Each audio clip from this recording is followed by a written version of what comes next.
道难，难于上青天。哼！季娘子，哎呦，你是鬼啊！你一大清早的跑来我，大早上闹什么鬼啊？你受伤了？我去叫诸葛来接你啊！哎，我能和你聊聊吗？你的伤口需要赶快处理，我见不得血。你怕我连累你？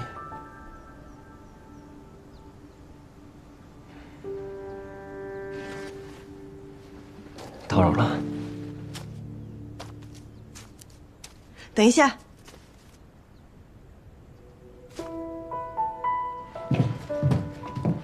最好你惹的不是什么大麻烦，不然我把你丢到江里喂鱼。等着。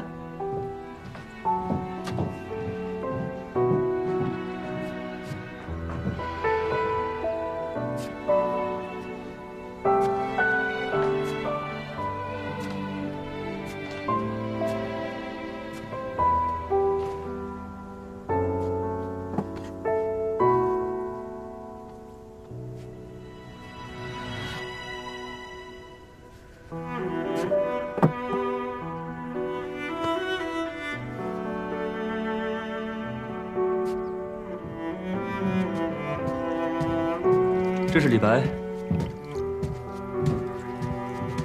你让我说那些蜀地人名时，便想到用来做这个了。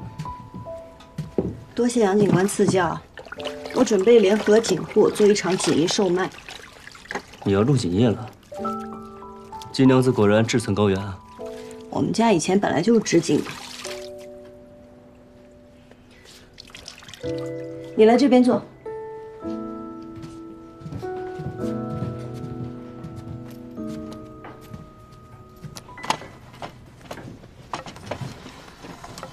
季娘子这是准备给我格连医治啊？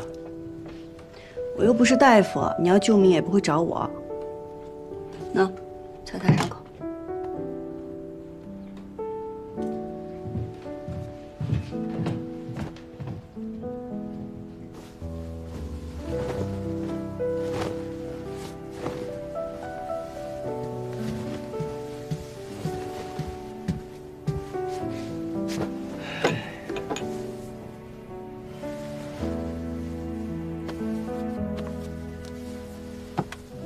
你看起来心情很不好，可是因为打输了。我看着像输不起的人吗？那得看输的是什么。季娘子认为什么不能输？对我来说，是家人和信念。还记得初入江湖的时候，爱就是爱，恨就是恨。谁若敢在我面前伤天害理，便要先问过我的剑。可如今做了官，却都不一样了，似乎没有了黑白，也没有了善恶。你若想把恶鬼从地狱里面揪出来，就得自己先到地狱里去滚一遭。我都这样厌恶了，我师父那么爱干净的一个老头，又是怎么忍下来的？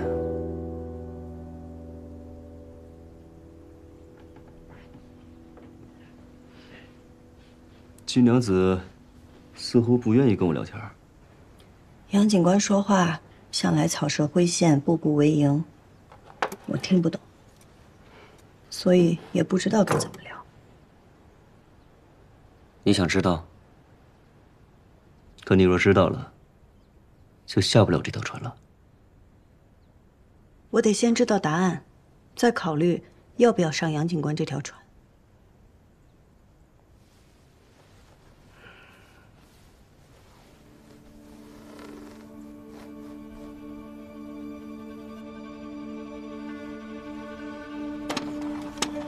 那你看看这个。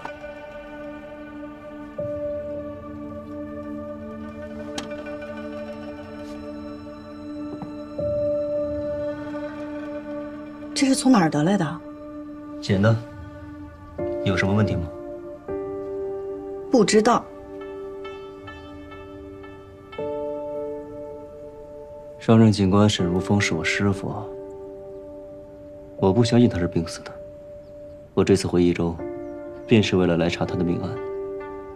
这厮，就是我在查此事的时候得来的。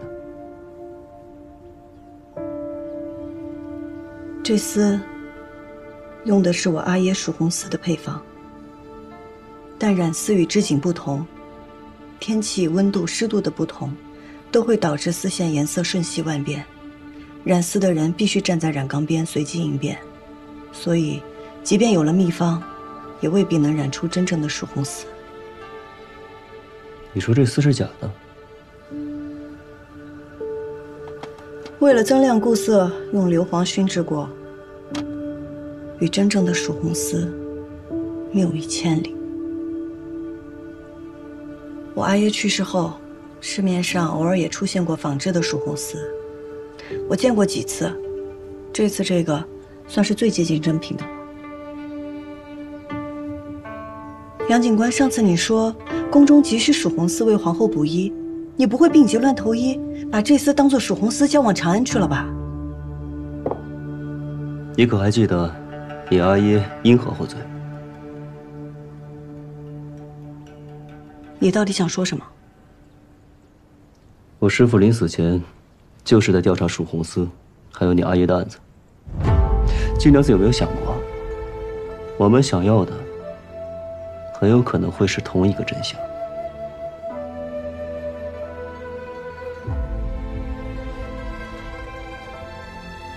原来这才是杨警官今日来找我的目的。来之前没想说的，可不知道怎么了，聊着聊着，就都告诉你了。你不相信我？来日方长，我会让你相信我的。不过现下，还劳烦季娘子伸出援手，帮我系一下这个布条。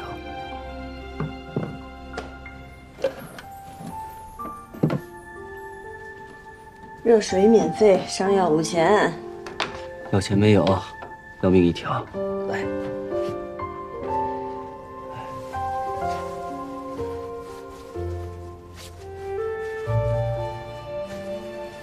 哎，你记得轻一点。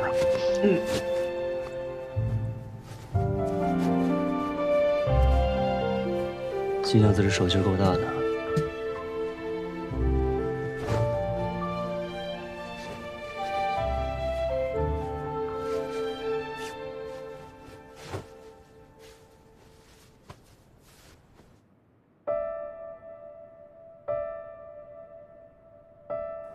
皇军，这定是有奸人，见您缔结良缘，心生妒忌，您不必在意，小人这就拿去扔了。不必了。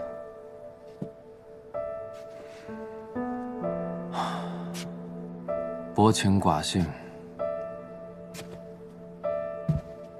估计日后全益州的人都会这么看我。我不在乎。祖父有权，他可以让全府上下都按照他的规矩活着。牛五娘有权，她可以随意决定一个人的生死。杨三郎也有权，他可以肆意的按照自己喜欢的方式活着。待我有了权，我定会全力守护好我想要守护的人。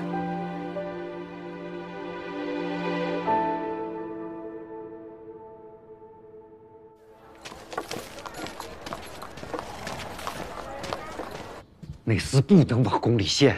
现如今你把这假的都送到了长安，就必须得承认它是真的。牛五娘就是想用这贾世宏，将你捆成一根绳上的蚂蚱呀！不送，他怎么会放过我们？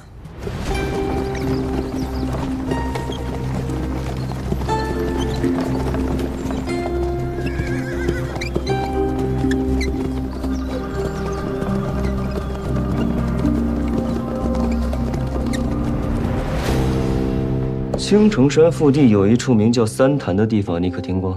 听说过。找人去那附近找找，尤其是在路过有蓝色野花的地方。你之前去过哪里？青城山。这就对了。你看，这种蓝色都在矿物染料中提取，很少在草本中出现。我所见过的只有一种野花有这种颜色。它长在三潭边。好，去吧。长安那边，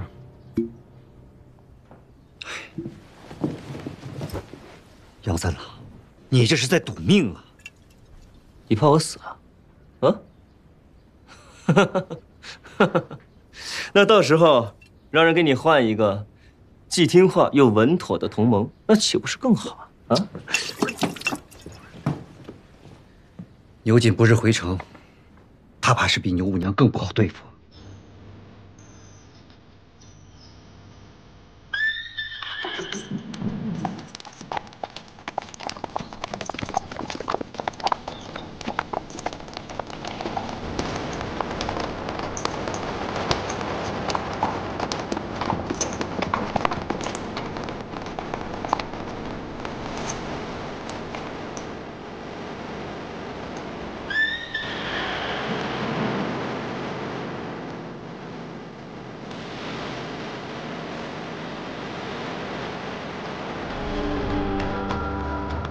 欢迎牛将军回场。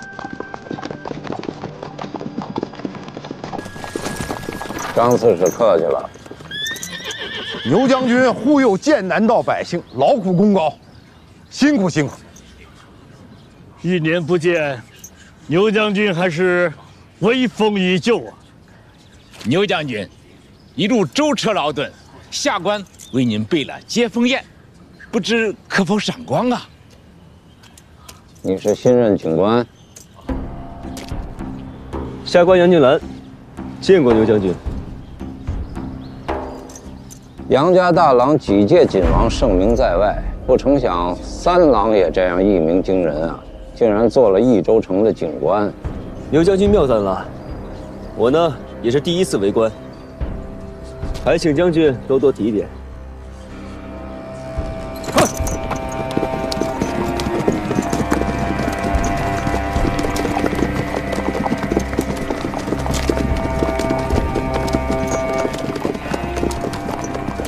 牛副都督此人虽非善类，但到底这益州城是节度使的益州城。张刺史是节帅在益州城的一双眼睛，有张刺史在，他牛副都督怎么着也不敢明目张胆地动手。满城相迎，他连马都没下。刘瑾手握兵权，战功累累，是节帅手下第一员猛将，他自然不把任何人放在眼里。但是，他只是个副都督，就算他再狂妄，终归还是有几分忌惮的。人家都说于掌柜不通人情，我看并非如此。人情是要给有人性的人做，没有人性，哼，我理他做什么？多谢于掌柜夸赞。您今日约我在此，可是那些衣服做好了？啊，那衣服就在对门的铺子里。晚些时候，请季娘子衣冠。季娘子这些好主意，跟谁合作，对方都会欣然接受的。为何找我于家呢？飞花会刚刚成立，有名气而无底蕴，和大景户同盟自然是最好的。于掌柜为人正直，人心宽厚，自是殷殷首选。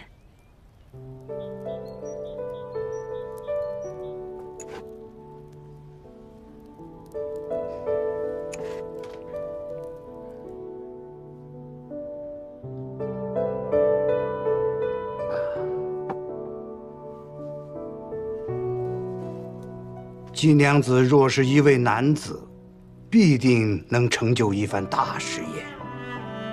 千秋万载，成事的女子亦不少。有八卿，有卓文君，还有武皇，哦，还有女娲。人是女娲造的，说明本就是女子造了这世间。阿翁言浅了。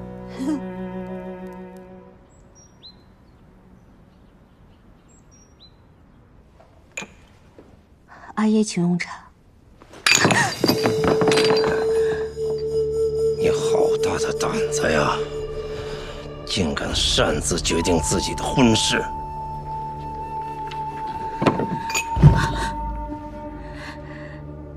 这没你的事儿，还不下去？是。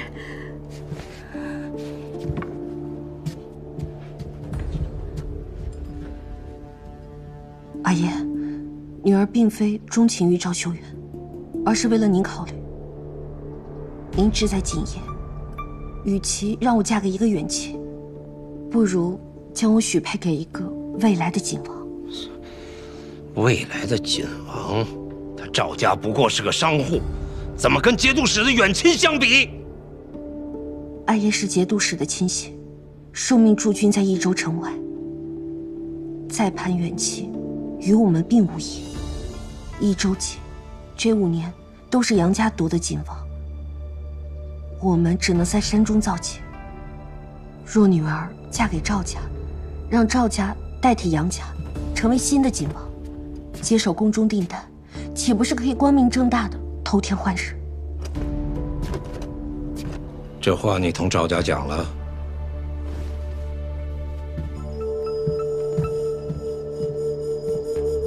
待女儿嫁入赵家，成为一家人，一荣俱荣，一损俱损，这个道理，我想他们会明白。哼，这个道理，恐怕连你自己也没想明白吧？女儿并非只顾念自己的亲事，我已握住杨金兰的把柄，要杀要查要留，皆由阿爷做主。我听说杨静兰查到锦房了，调杨金兰上钩的地方是假的，我们真正的锦房还在原来那处，戒备森严，还请阿爷放心。一连死了3个警官，朝廷之前不查，是因为自顾不暇。如今太子缓和了2派之争，朝廷断不会像之前那样对地方睁一只眼闭一只眼。蜀锦价值连城，朝廷绝不会放任。等这批织造完成之后，立刻把那锦房处理了，以免夜长梦多。至于那个警官，暂且先不要动他。女儿明白。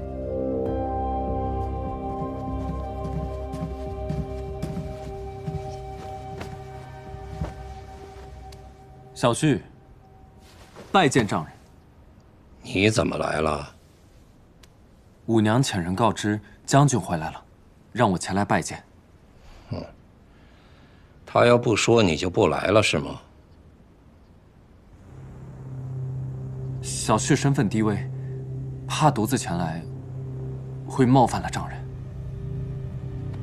你叫他来做什么？有一重物，我想请你一观。再召二郎君来，也是让他看看我的嫁妆。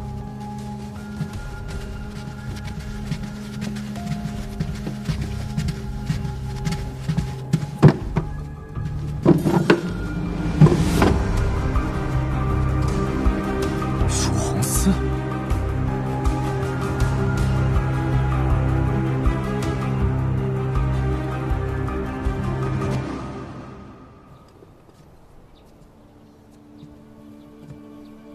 方才郎君在我阿耶面前不卑不亢，进退得宜。看来郎君是想通了。我只是尽一个丈夫和女婿应有的礼数罢了。郎君适应得这样快，倒是令我有一丝后怕。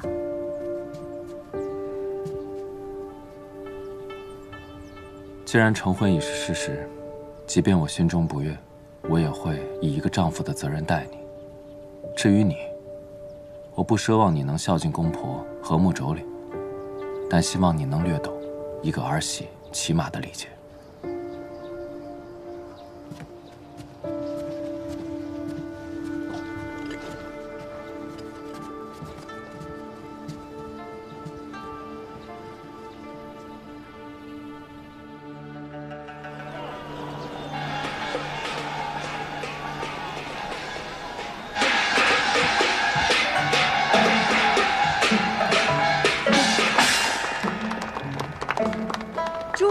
街坊乡亲们，少林爷老曾言：“小看红湿处，花重锦官城”，道出了我们蜀锦的风流灿烂。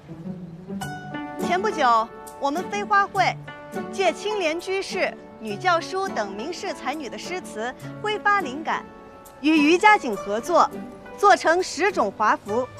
今日与大家共赏。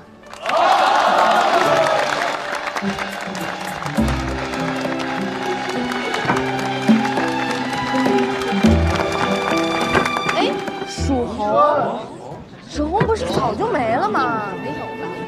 怎么回事？我季家以蜀红丝闻名，家父去世后，蜀红丝也随之绝迹。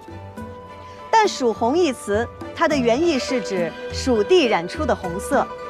小女不才，不能重现我阿耶的蜀红丝，但是我能为大家现看更多的蜀红。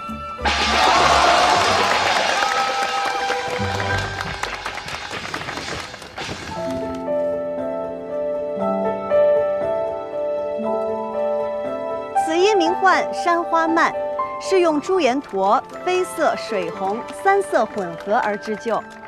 这以青莲居士诗歌自成一段风流。两人对酌山花开，一杯一杯复一杯。我自玉眠卿且去，明朝有意抱琴来。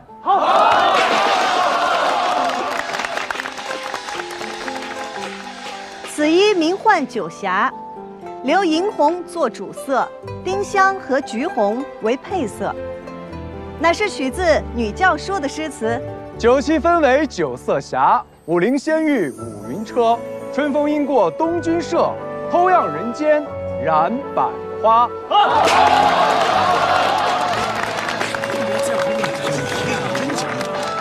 诸位，接下来为大家奉上《虞美人》。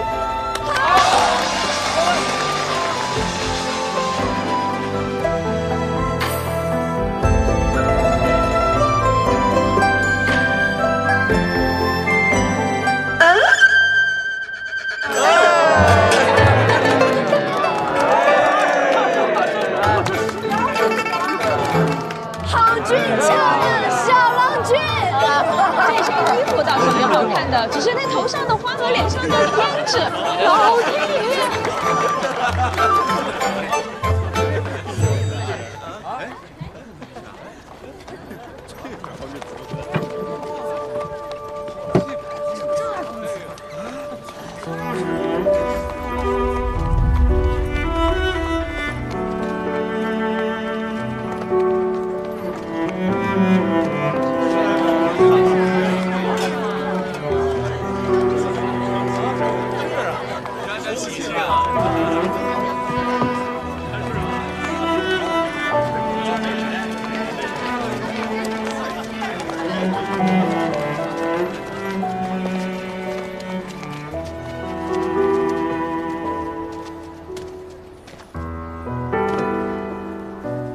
这是赵家的迎亲队，莫要挡道，速速让开！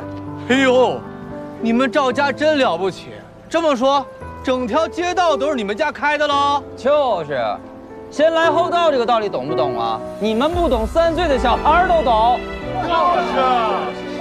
你们要是再不让开，就别怪我不客气。哟，千万别客气！来，怎么不客气啊？你想怎么不客气啊？不客气，给来呀！来呀！怎么样？怎么样？怎么样？你想怎么样？你说怎么样？你想怎么样？你告诉我怎么样？怎么样？怎么样？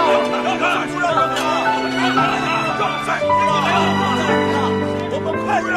不让开！说了我们不让！咱们谁不行？好，让！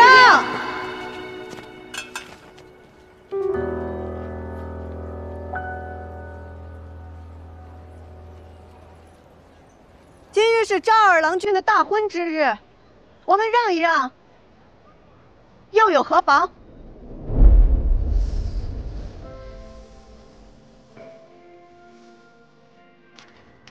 让路可以，但是这份热闹不能让！哎，我给你们舞一段！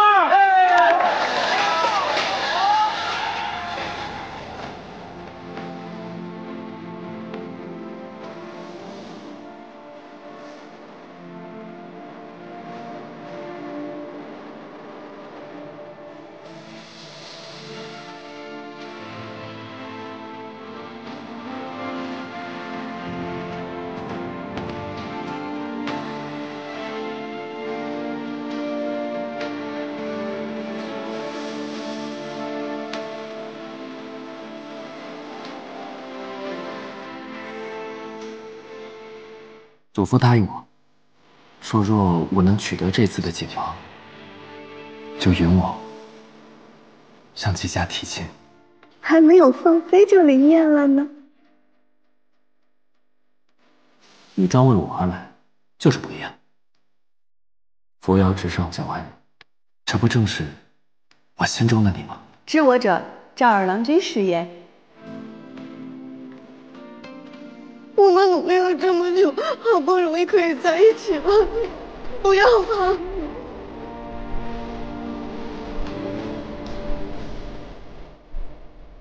也许我们的情感并没有你想的那么重，但是我放弃你，是我自己的选择。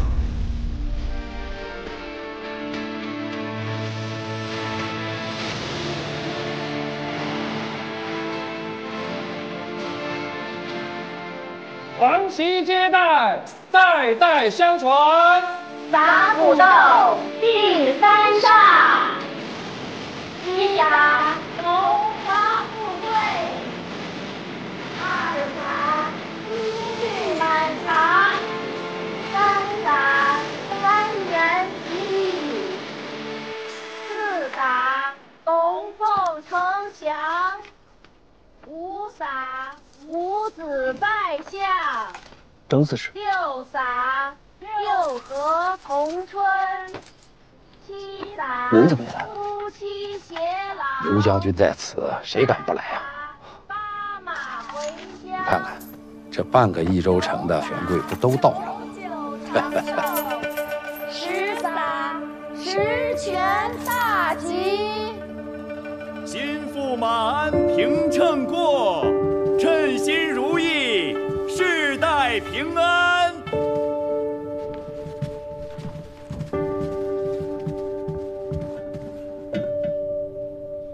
望庆斩拜，夫妇一体，邪祟永离。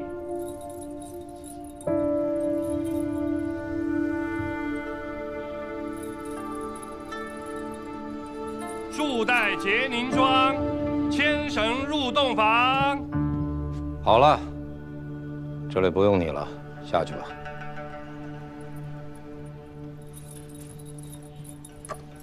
贤婿留一下。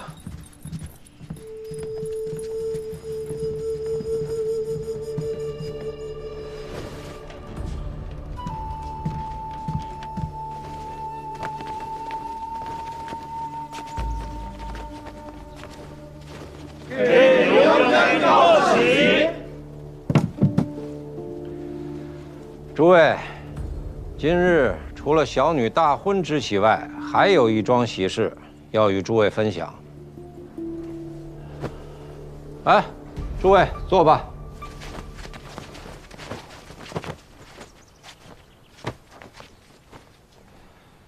贤婿，趁着今日大家都在，把你的心血拿出来，让大家看看。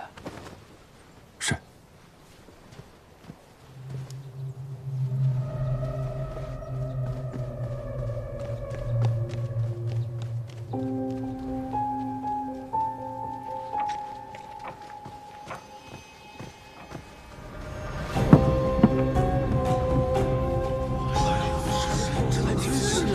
简直不可思议！这上头如此神秘，我没看过。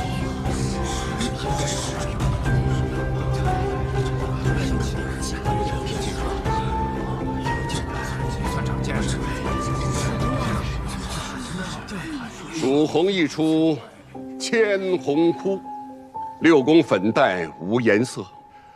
可惜，自季归南获罪身死，蜀红也自此绝迹。多年来，我赵家儿孙们立志重现蜀红的风采。皇天不负有心人，吾孙赵修元也是赵家的未来家主，终于研制出了这能让千红枯竭的蜀红。这赵二郎不是织锦的吗？怎么还学会染丝了？难道他跟那个季迎宾他们俩都……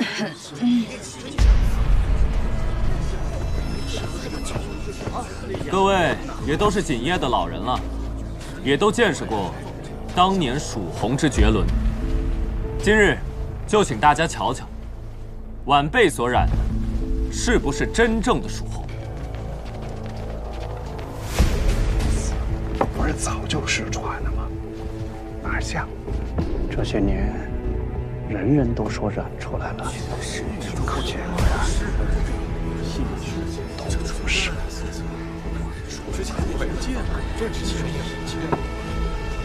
传记士兄妹速来赏赐。哎，赶紧，把今天赚的钱数数，我们跟于家46分成。行，46分成。哎呦，今天可真没少赚。不好了，赵修元染出了蜀红丝。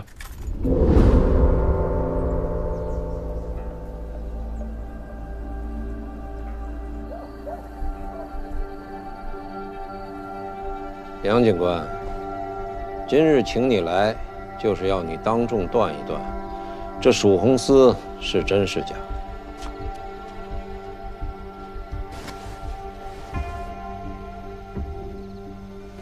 刘将军，这蜀红丝真假肉眼难断，但下官记得，当年蜀红丝过碱水而不褪色，是真是假，一验便知。上碱水。请各位勘察。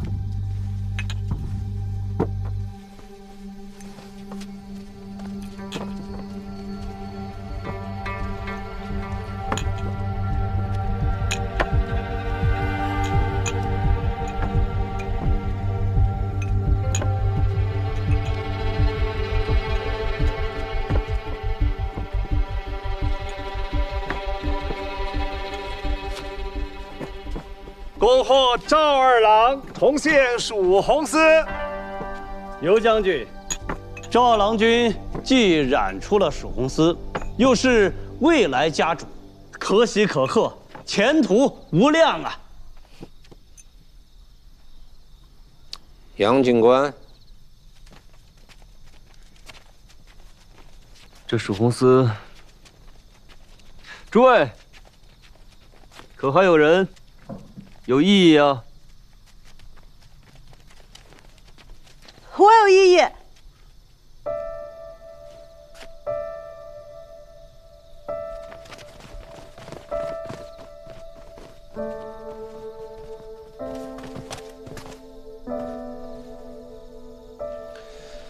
季娘子来的正好，看看与你阿耶的蜀红丝有何区别呀？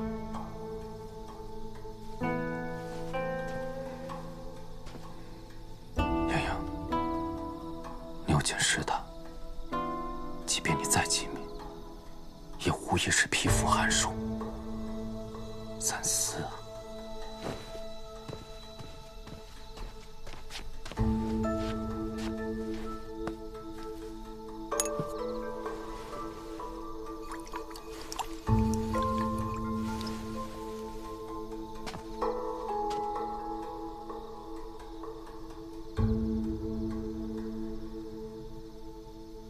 这丝颜色不对，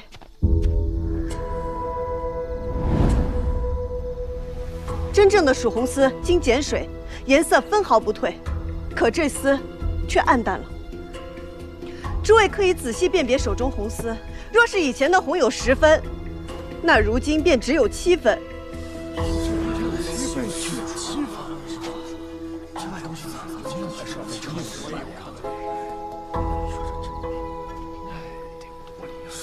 大家可都看出区别来了吧？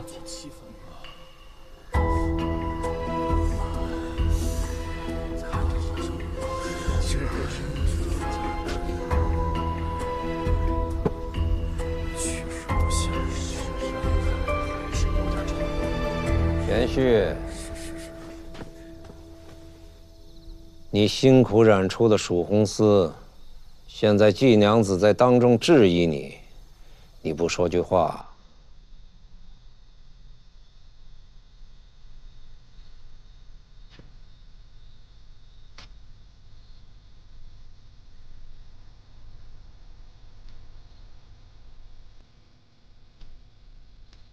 众所周知，蜀红丝是季伯父所独创，自家阿爷所创的丝，失传多年，却被他人所染。他一时间难以接受，可以理解。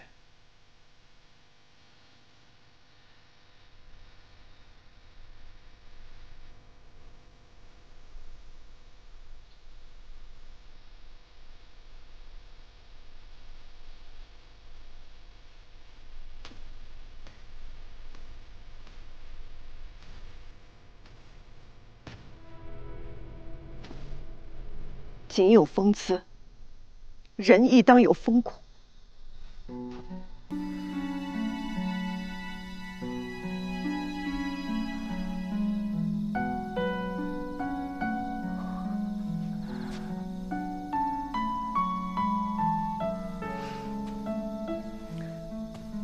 今日我便不信，在场只有我季莺莺一人能看出这丝褪色。在座的诸位都是以景为生之人，辨色能力远超常人。今日是非黑白，均在诸位一身。我恳求诸位仔细辨别手中红丝，看看是否真的丝毫不差。诸位，此事关乎蜀锦技艺，倘若这千秋蜀锦仅凭一家之言，怕是也走不到今天。还请诸位三思，恳请诸位直言呐！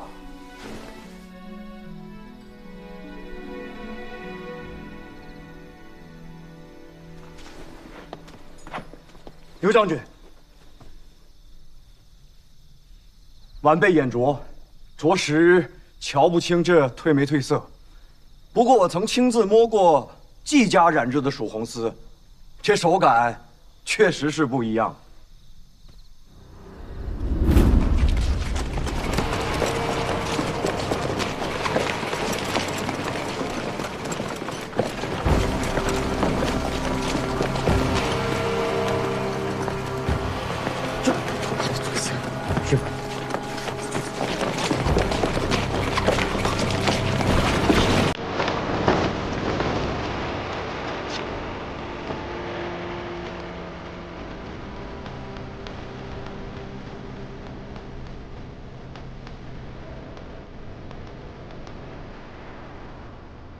杨家二郎，你这手感同季娘子那眼力一样，俱属一家之言。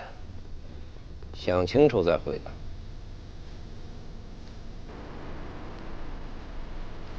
哎。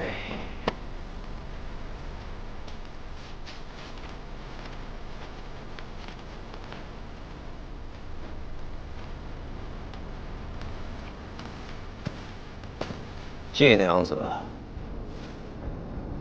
嘿，你就是想当众问个明白是吧？好，本将军帮你问。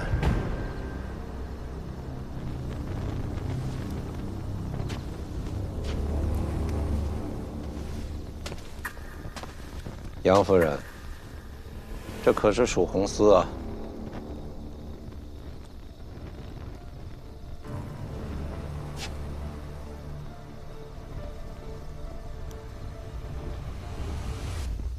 民妇只懂生意，不懂织锦，所以也看不出这丝有什么区别。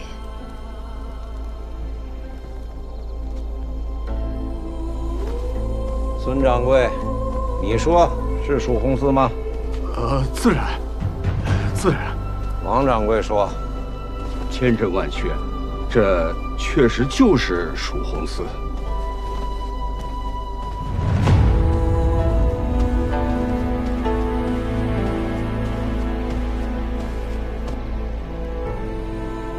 大家觉得呢？确实是蜀红丝。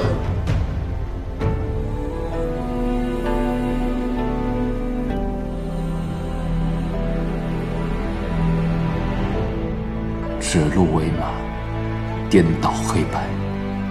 英英，你看清楚了，这就是权势。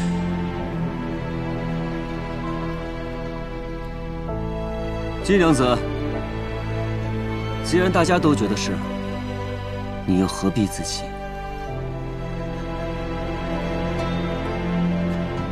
兔子是不可能一口咬死老虎的。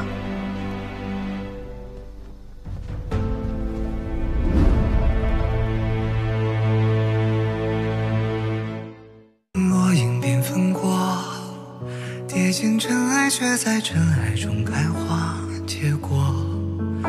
幻化溪畔的粉末，牵引飞花之间落。岁月若飞梭，一身萧索，却在萧索中走出阡陌。幻境迷途与扑朔，唯心历经红一抹。如何用最渺小的你我？ 支撑醉人绳索，去证明那翱翔绯色是我。